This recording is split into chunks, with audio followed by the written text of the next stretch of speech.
Estamos em mais um Voz Batista Entrevista. E, assim, cada um aqui já tem a confissão de catecismo, tudo mais aqui, né? Tudo certinho, né? Todo mundo crê em Deus Pai Todo-Poderoso, em Jesus Cristo, no Espírito Santo. Por que eu estou falando isso? Porque esse tema é bastante peculiar, necessário também da gente poder estar dialogando e é bem delicado. Nós estaremos falando sobre a temática de racismo. A gente vai estar falando um pouco aqui sobre questões raciais, porque dia 20, Dia da Consciência Negra, onde esse programa está tanto pelo Voz Batista de Pernambuco, quanto também pelo YouTube da Convenção Batista de Pernambuco. E eu estou aqui com o pastor Alessandro e o pastor Jades para poder tratar sobre essa temática tão delicada. E por que seria tão delicada? Porque às vezes a gente não abre muito espaço até para esse tipo de conversa, né, pastor? Então, sejam muito bem-vindos e, por favor, me auxilie. Até por isso também eu estou com mais pessoas para poder falar sobre isso, né? Que na Bíblia já diz, né, que há sabedoria na multidão de conselheiros. Então, por isso estamos aqui para conversar um pouco sobre a temática do Dia da Consciência Negra. Pastor, nos ajude, se o senhor puder trazer essa informação com mais clareza, qual é a origem do Dia da Consciência Negra e por que é celebrado justamente no dia 20 de novembro? No caso aqui do Brasil, né, a gente celebra no dia 20 de novembro em alusão à morte de Zumbi dos Palmares, em Alagoas, né? Esse dia é um marco na memória histórica da gente, que é a morte de Zumbi dos Palmares. E isso é importante, a gente ter esses marcos históricos, e esse momento da gente aqui é importante também, porque o primeiro passo para se trabalhar aspectos que a gente deseja mudar na cultura é deixar de invisibilizá-los. E a gente não pode negar que nós somos um país racista. Quando eu digo a gente não precisa falar de racismo, a gente está escondendo uma realidade que as estatísticas demonstram que existem. Então, a gente tem estatísticas de racismo em denúncias de violência, a gente tem estatísticas de racismo até no próprio Ministério do Trabalho mesmo. Aqui no Nordeste, ano passado, foram 500 pessoas que foram, que em uma fiscalização do Ministério do Trabalho, foram encontradas pessoas negras em situação análoga à escravidão. Então, eu não posso dizer que a gente não vamos falar de racismo. A gente precisa falar de racismo, porque ela é uma realidade presente na vida da gente, né? Do ponto de vista profissional, a gente olha para determinadas profissões e a gente vê como os profissionais ali são profissionais brancos, né?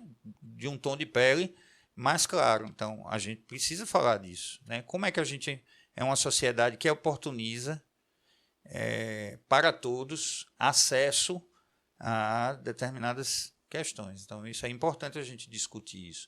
E isso não tem a ver, para nós que somos cristãos, né, discípulos de Jesus, com uma política pública específica. A gente vai alcançar a política pública, precisa atingir ela, mas isso tem a ver com a Bíblia. Você citou aí, né, que nós cremos em Deus Pai, em Deus Filho. Porque e a gente precisa dizer que nós cremos na Bíblia como palavra de Deus. A gente não pensa diferente. E a fonte da nossa preocupação contra o racismo é que a Bíblia trata os princípios da justiça, né? Amós capítulo 5, Miqueias 7, e tantos outros profetas do Antigo Testamento, e citações de Jesus, como Mateus 25, 40, que apontam que a maneira como a gente trata o outro tem a ver com o reino de Deus. Se eu trato o outro com justiça, se eu acolho o outro na sua vulnerabilidade, Mateus 25, 40, né? O pobre, o cego, o pobre, o doente, o preso, o estrangeiro, o órfão, então, são vulneráveis. Então, a gente precisa reagir nessa direção. Então, esse assunto é muito pertinente. Então, o pastor até falou sobre estatística, e eu vou colocar, para quem vai estar ouvindo pelo Spotify, eu vou colocar ali uma pergunta, né? Se você cristão já passou por algum tipo de situação que você sentiu que foi por uma questão racial. Então, você vai responder lá na enquete se sim ou se não. Até para a gente poder também saber esses números e o quanto isso está sendo importante de ser discutido por aqui. Tá? Agora, pastor, quando a gente fala sobre o cristão e falar sobre essa... que o senhor aí expôs biblicamente, muita questão, com propriedade aí, falando alguns textos bíblicos sobre essa questão racial, eu estou aqui com o Alexandro, que ele fez um trabalho, né, de curso aqui. Ele se formou pelo STBNB, tá, gente? Pelo STBNB Batista, aqui conosco. O tema foi Teologia Negra, Reflexões Universais a partir da experiência do estigma racial. Fala um pouco aí, pastor, sobre como foi esse seu trabalho e o quanto isso também pode servir de relevância para aqueles que estão nos escutando e nos vendo. Já é um prazer estar aqui com todo mundo, conversando sobre esse tema. Para mim é um tema muito caro. Eu confesso que eu preciso adentrar muito mais nisso daí, mas é um tema muito caro para mim, porque realmente fala da experiência que se tem a respeito da questão racial, da questão do racismo e de como isso se coloca dentro da sociedade, né? Então, até contribuindo um pouquinho com aquilo que o pastor Jade falou, é interessante que você que está ouvindo ou que está vendo isso daqui pode até achar que é mimimi, né? Como as pessoas costumam falar, né? É uma conversa que não tem sentido. Mas eu creio que tem algumas coisas que só se sabe quando você tem a experiência de passar por aquilo dali. Eu também olhava muitas militâncias que o pessoal fazia e entendia como muito exagero, né? Até algumas coisas ainda considero como exagero, mas hoje, e até a partir do trabalho que foi feito, das leituras que foram feitas aí no cunho mais científico, percebi que, na verdade, a reação das pessoas ela tem muito a ver com a experiência que ela passou. Então, aqueles que são mais contundentes, até meio beligerantes no seu argumento, muitas vezes, se você for analisar a experiência que ele passou com relação à parte étnica, racial, nessa parte de racismo mesmo, nesse assunto específico, foi muito forte também. Então, a reação que essa pessoa teve também é muito forte. Então, algumas outras pessoas tiveram um outro tipo de experiência, algumas nem perceberam que isso estava acontecendo, ou outras foram percebendo aos poucos. Eu sempre conto essa experiência, que na minha experiência de trabalho, quando eu comecei a estar em alguns locais específicos que tinham uma diferença muito grande com relação à classe social, questão de renda e cor da pele, eu fui percebendo isso, né? Cheguei em determinados restaurantes e, na primeira olhada, todo mundo que estava sentado basicamente tinha a mesma cor. E na segunda vista que se passa, todo mundo que estava em pé basicamente também tinha a mesma cor. E era a cor muito parecida com a minha, né? A cor negra. Então, se por algum instante você acha que isso é realmente mimimi, uma experiência que não existe, que a gente está entrando numa área que é desnecessário falar, talvez porque você não passou pela experiência de notar isso, né? De sentir na pele isso, de alguém sentar na mesa, no restaurante, e a pessoa que tem a mesma cor de pele que você perguntar para o branco que está sentado com você, para o seu chefe, o que é que você quer beber. Então, assim, são detalhes muito sutis que acontecem, que ferem, que atingem a pessoa, e você só percebe o porquê que algumas pessoas reagem de determinada forma, né, com argumentos mais contundentes, ou de uma forma mais equilibrada, ou outras não reagem porque não percebem, a partir da experiência que ela teve. Então, o trabalho que foi apresentado no seminário, ele trouxe esse conhecimento da teologia negra, uma teologia a partir da experiência da pessoa negra, da comunidade negra.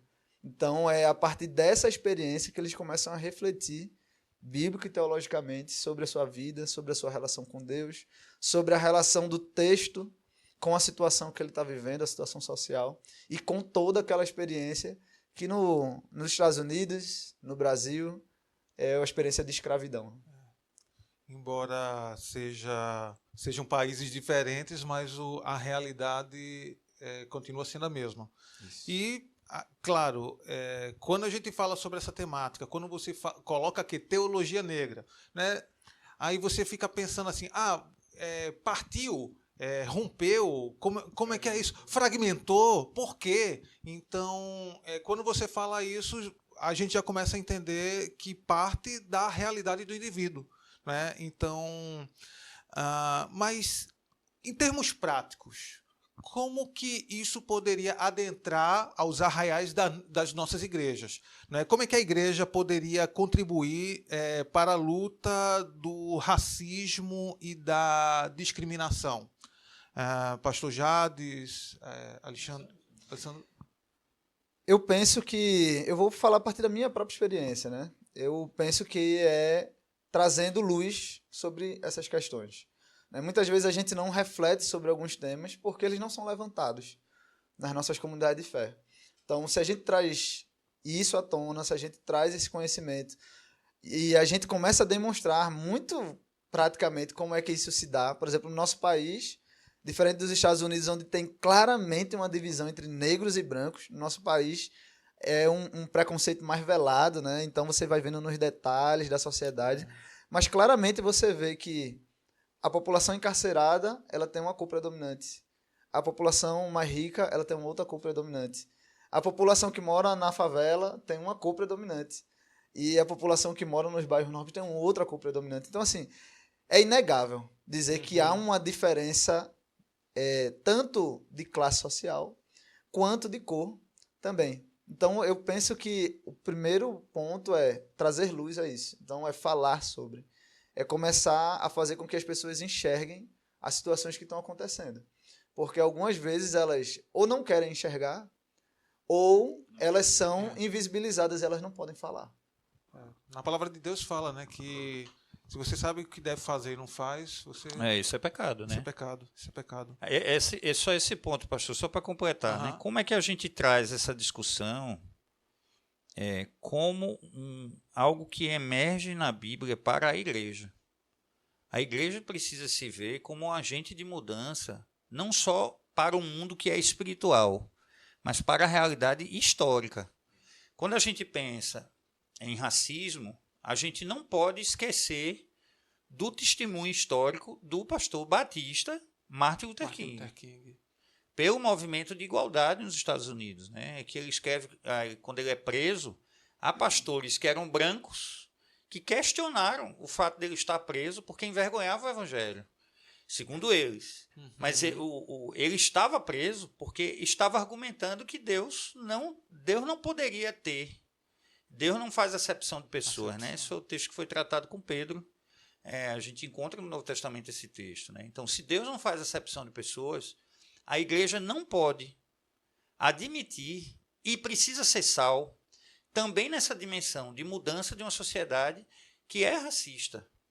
Se a gente pensa em outros dados, né, sobre cor da pele em universidade, se a gente pensa em outros dados sobre pessoas que sofreram crimes, CVLI, né, crimes violentos, letais, intencionais, você vai ver que existe uma estatística com uma cor predominante. Então, a igreja precisa entender isso a partir da Bíblia.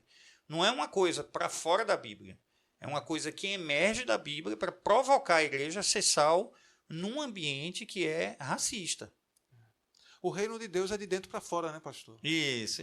Se isso acontece. Eu não me lembro qual foi o meu professor aqui no seminário, mas que ele costumava dizer o seguinte: olha, existem muitos movimentos que hoje existem, mas que se a igreja tomasse o seu papel como deveria, muitos dos movimentos que existem hoje não existiriam, porque a igreja seria relevante e operante nesses papéis. Sim.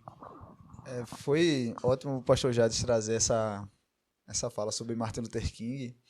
Tem um livro que eu estou lendo, eu até recomendo para os irmãos também, irmãs, do pastor Martin Luther King, que é um compilado de sermões dele, chamado A Dádiva do Amor.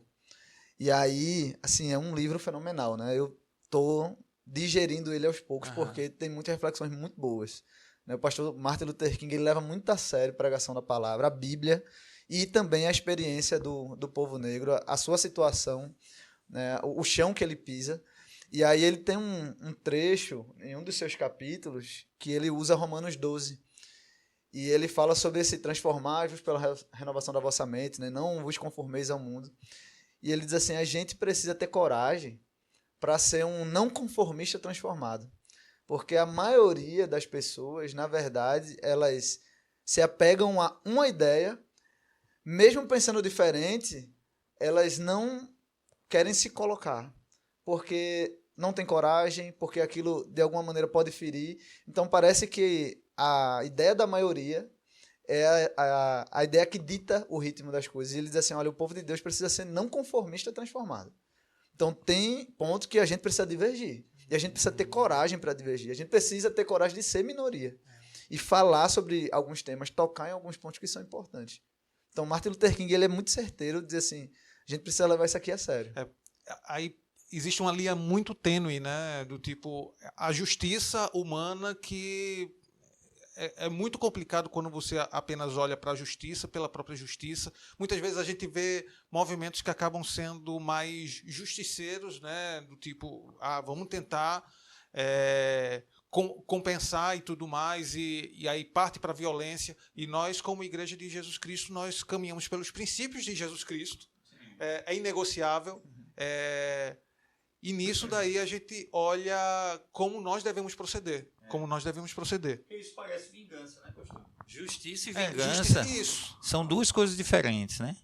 E às vezes se a gente não tem cuidado e a gente perde o prumo das coisas, a gente age por vingança.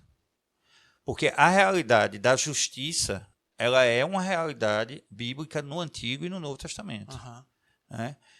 O resgate da dignidade de que todos nós fomos criados à imagem e semelhança de Deus. Isso. Ainda que tenhamos caído, todos nós caímos, mas todos fomos criados à imagem e semelhança. Então, é a carta de Paulo aos Gálatas, capítulos 3, né, 27 e 28, quando ele diz assim, não há homem nem mulher, nem escravo, nem livre, nem bárbaro, nem cita, mas todos nós somos um em Cristo Jesus.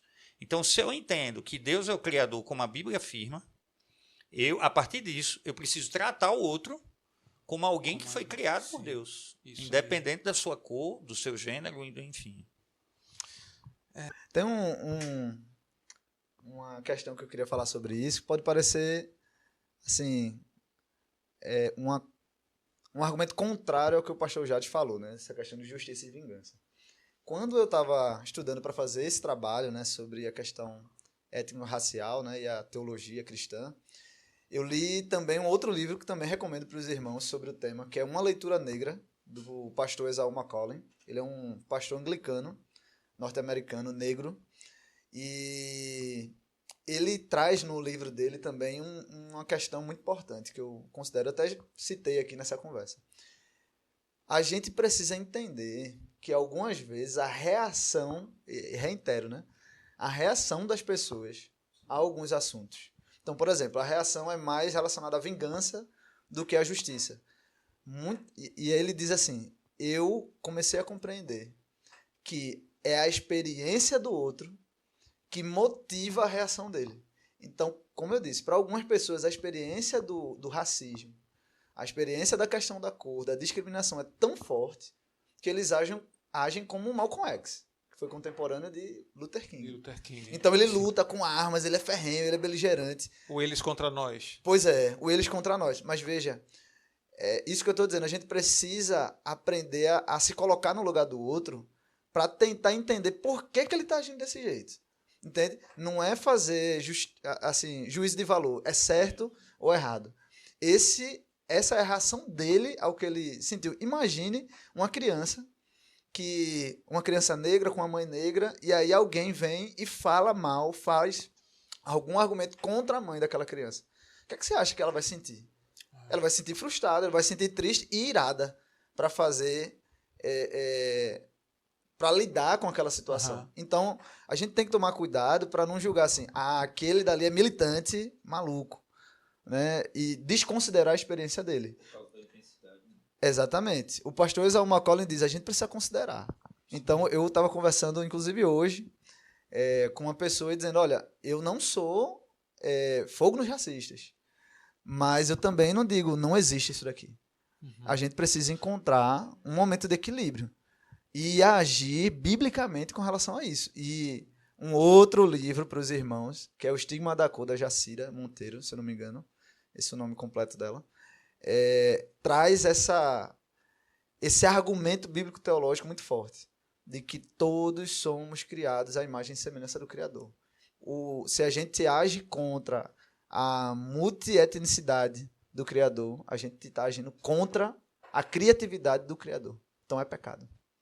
Eu acho que está partindo para esse momento assim que a gente reflete muito esses temas, mas precisamos, como igreja, se posicionar, mas tendo a graça de Jesus nos conduzindo para que possa nos dar o equilíbrio necessário, porque tanto aquele que ofende quanto o ofendido necessitam de Cristo Jesus, necessitam da graça de Deus. E que aquele que ofendeu precisa entender que aquilo que ele falou, ele fere, ele machuca, ele oprime e pode causar males piores, aquelas palavras. Agora sim, pastor ia falar alguma coisa? Ou... Não, a gente precisa voltar a um exercício de memória histórica sobre de que maneira nós construímos as narrativas, né? Porque, na verdade, nós embranquecemos as narrativas. O contexto bíblico, geográfico, etnográfico, ele está localizado em 2 lugares. E ele está em um ambiente que é notadamente palestino. Palestino no sentido de que a gente tem um grupo étnico ali. Né? A gente olha para o Éden, as narrativas do Antigo Testamento, continente africano. Isso. Com um contexto egípcio. Então... E aí a nossa teologia acaba sendo mais europeia. Exatamente. E assim, claro, nós louvamos a Deus pelos missionários. Sim. Isso é importante dizer. Nós somos gratos a Deus pela vida dos nossos irmãos missionários que vieram aqui. Nós somos herança daquilo que eles fizeram. Glória a Deus pela vida deles. Mas quando a gente... Essa ideia de que a gente vai para uma outra cultura e a gente precisa pensar o que é da cultura e o que é do evangelho, quando a gente vai levar, esse exercício de pensar sobre isso é um exercício mais recente. Né? Então, na sociologia das religiões, os autores primeiros de sociologia da religião, de estudo de comportamento, eles eram missionários que fizeram pesquisa sobre o comportamento humano em determinados povos. Então, por que é importante a gente falar isso aqui? Porque quando a gente vai construir narrativas aqui, nós estamos na América Latina e no Nordeste. Isso. De que maneira pensar sobre racismo nos ajuda a pensar sobre a nossa própria cultura local no Nordeste? Né? Quando a gente vai contar a história de Jesus, como é que as imagens refletem a história de um Jesus que, de certa maneira, toca num ambiente palestino e nordestino? Eles se parecem muito mais do que fazer uma volta para um ambiente em que o Jesus é caracterizado de uma maneira diferente. E aí eu encerro dizendo, por que isso seria importante, pastor? Por causa da identificação do ouvinte. O ouvinte vai ter uma identificação com aquilo. A criança que está ouvindo a história, ele vai se identificar com aquele personagem, porque aquele personagem tem uma imagem que se parece com a imagem do lugar onde ele está. Isso. Então, Jesus era palestino. Jesus e os discípulos existiam num contexto diferente. Então, nós somos gratos pela vida daqueles que trouxeram de um outro contexto para nós, mas a gente precisa sempre refletir sobre o lugar da igreja e da cultura, para a igreja não se amoldar à cultura, ela ser um agente de transformação da cultura, mas ter uma memória histórica. É importante ter uma memória histórica. Houve um texto que foi publicado, no caso, no contexto da Igreja Católica Romana pelo Papa, que é contra a alienação histórica. Esse texto é importante porque ele diz que como é que você aliena os jovens de tomarem decisões importantes? Você saca deles a história. Eles perdem memória histórica. Sem memória histórica, às vezes eu perco a referência de como eu devo agir agora. Sim. Então, às vezes, a gente precisa falar sobre racismo porque é também uma memória histórica do que a gente cometeu ao longo dos séculos. e que a gente precisa corrigir no momento presente. Isso. Senão fica alienado historicamente, né? E quando a gente fala de experiência, né? A experiência e referência, tem um testemunho para contar. Para mim é muito forte, assim. Por isso que eu digo que esse tema é muito caro para mim, né? Eu tenho um filho, Romeu, de 7 anos, e aí ele virou, mexeu, tava dizendo que o cabelo dele, ele queria que fosse espetado, mas o cabelo dele é crespo, né? Ele dizia que não pintava os desenhos dele de marrom ou de preto, porque ele dizia que não era aquela cor de pele. E ele é moreno, né? Ele é negro. É uma coisa que a gente precisa até... Cor de pele, aí é aquela cor mais... Pois é. Então, veja, uma criança que tem os pais negros, que é negro e que tem essa questão. Que tem todo a aparência dele, né? Voltada para questão racial negra, né? E aí eu fiquei muito bravo, né? Eu disse, rapaz, eu vou dar uma bronca nesse menino.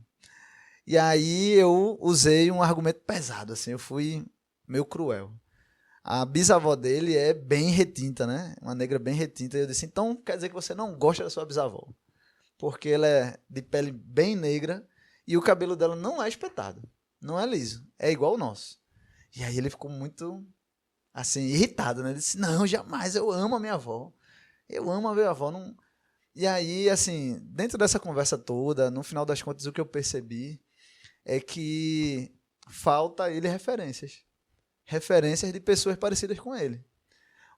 Quando a gente quer trazer à tona temas como esse, a gente também precisa trazer pessoas que servem como referência, inclusive visual, para a pessoa negra. Então não adianta você só falar sobre o assunto. O pastor Martin Luther King também nesse livro, né, A Dádiva do Amor, ele usa a parábola do bom samaritano para tecer um argumento que diz assim, o samaritano, ele não só ajudou aquele que estava caído, ele se conectou, ele teve empatia, mas não no sentido impessoal, de ajudar e ir embora. Ele se colocou no lugar daquele caído. E por isso ele resgata, e por isso que ele trata as feridas inicial, primeiros socorros ali, por isso que ele vai e diz, olha, se tiver mais coisa, a gente tá ali para tratar, porque ele entrou na realidade do outro. Então, assim, é impossível, eu vou ser bem assim veemente nisso, a gente falar sobre determinadas realidades de forma direta, de forma contundente, de forma verdadeira, se a gente não entrar nela. A gente vai falar muito de forma geral, de forma impessoal. Mas se a gente não visitar a casa, se a gente não ver a realidade, se a gente não escutar os dramas, se a gente não entender o que é que está por trás, há um pecado sistêmico também.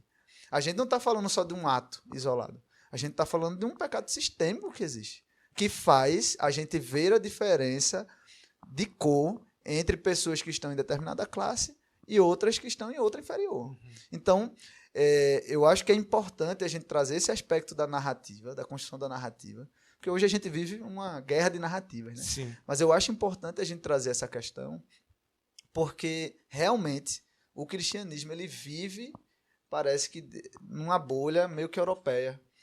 Mas a gente precisa levar em consideração a experiência de outros povos também, dos orientais. A gente precisa levar em consideração dos povos sul-americanos, que é uma outra realidade, dos povos africanos, que é uma outra realidade de teologia negra, diferente do norte, da América do Norte e da América do Sul. Então a gente precisa levar em consideração isso, porque é até desonesto da nossa parte dizer que a nossa fala, a nossa teologia, a nossa leitura da realidade, ela não leva em consideração a nossa experiência. É desonesto falar isso. Não há uma leitura neutra sobre os fatos, sobre a questão. Sim. Há sim uma leitura que olha para a sua experiência e a partir daquela experiência você olha para o texto e vê o texto se revelando, transformando e falando para você. Então, a gente precisa levar muito em consideração essa questão da experiência dos povos, das etnias diferentes, das cores diferentes, das regiões diferentes, e entender que não é só um povo que dita como é que a gente vai levando a interpretação bíblica teológica. Né? Isso aí. Inclusive porque, pastor, bem rápido aqui, há uma teoria chamada teoria da dispersão antropológica. Eu vou lhe mandar o artigo, você compartilha junto com o vídeo, que diz que houve uma dispersão fenotípica. O que é isso? A população primariamente era negra. e foi embranquecendo à medida em que saía de um continente para os outros continentes. Então, isso também é importante. Porque se a gente pensar do ponto de vista teológico, qual é o lugar do Éden? Qual é o lugar da narrativa do Éden? Não é europeu, nem é. O Éden tem um lugar geográfico. Se a gente entende que há uma narrativa e que aquela criação ela aconteceu em um contexto e os povos se espalharam, essa teoria também faz sentido. Sim. Então, a gente também precisa pensar nisso, né? Ao contrário do que... Como é que você vai considerar que há uma outra população de menos valor por causa da cor da pele ou por causa da região, se a gente pensa que do ponto de vista etnográfico e do ponto de vista teológico, nós viemos do mesmo lugar? Pois é. Então, isso é bacana também para a gente pensar. Que legal. A gente trouxe aqui uma conversa bastante ampla. A gente sabe que no final de tudo, pastor, tudo vem daquele coração, né, que caiu lá no Éden. E para quem está nos ouvindo, nos vendo, acepção de pessoa, racismo é pecado, né? E todo pecado ele leva à morte, e que você possa se arrepender dos seus pecados e que você possa mudar a sua mente, renovar a sua mente pela palavra de Deus e se informando, né, pastor? Se informando, trazendo novas informações, trazer luz a esse assunto às igrejas também, né? Que isso não quer dizer que você vai ser partidário de alguma coisa. Não, gente. Isso é se informar e entender que a palavra de Deus já traz essa temática com bastante veemência. Você vê que foi citado aqui, por exemplo, o pastor Martin Luther King, né? E I have a dream, né? Eu tenho sonho, né? E que, de fato, a gente possa ver isso concretizado, principalmente no cerne das nossas igrejas. Possa ser falado sobre isso. Considerações finais, pastor? Agradecer por isso, né? Por essa oportunidade que a gente tem de refletir aqui, né? A gente tem visto igrejas que também têm pensado sobre isso, sobre racismo, tem promovido encontros com juventude, com a igreja, para tratar esses assuntos, porque o assunto está posto, ele existe. A gente escolhe falar sobre ele ou não. E a igreja precisa falar sobre esses assuntos à luz daquele a quem ela diz crer. Uma vez que nós cremos em Deus, como Criador de todas as coisas, a gente precisa dizer o que é que Deus tem a dizer sobre racismo. Ele vai ficar calado? O que é que a Bíblia vai dizer sobre racismo? Isso. Então, a gente precisa pensar e agir nessa direção, inclusive do ponto de vista do ensino. Caso contrário, as pessoas que querem tratar sobre racismo irão procurar pessoas que, às vezes, não têm uma perspectiva muito equilibrada do ponto de vista de racismo, para ajudar a gente a transformar a sociedade com intensidade, mas sem violência. Né? De alguma maneira, eu penso que essa entrevista nossa aqui, ela também serve para isso. Né? Nós amamos a Deus e nós somos discípulos de Jesus. E por amar a Deus, a gente tem umas pessoas. Exatamente. Porque Jesus amou as pessoas e ele se recusou. A maneira como Jesus trouxe para perto aqueles que estavam à margem é um exercício para nós de direção e foco. E que nós precisamos olhar para a sociedade hoje também e, de alguma maneira, a gente sinalizar o reino de Deus para essas pessoas também. Né?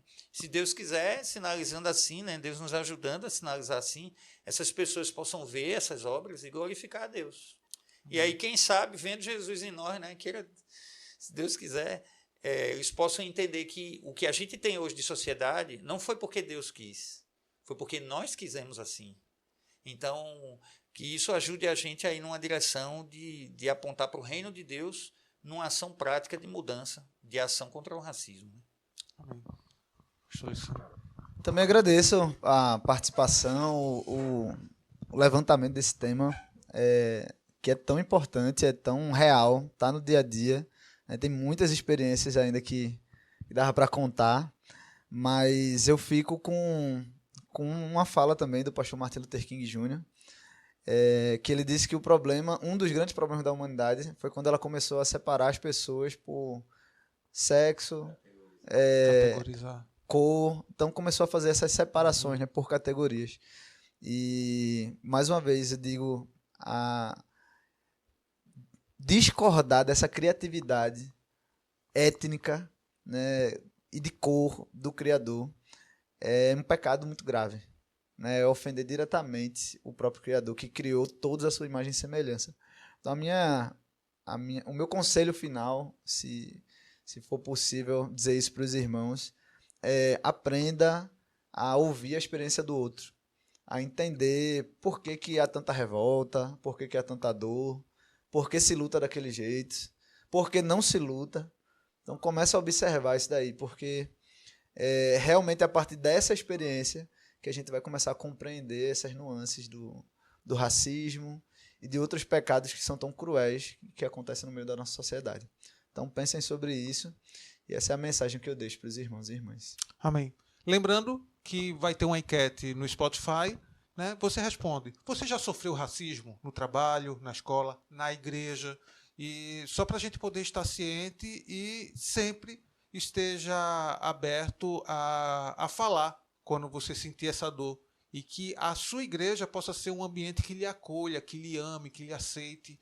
E que nós possamos, como pastores batistas, sermos referências e que voltemos a estar na vanguarda, né? Poder tocar sobre temáticas tão relevantes como esse.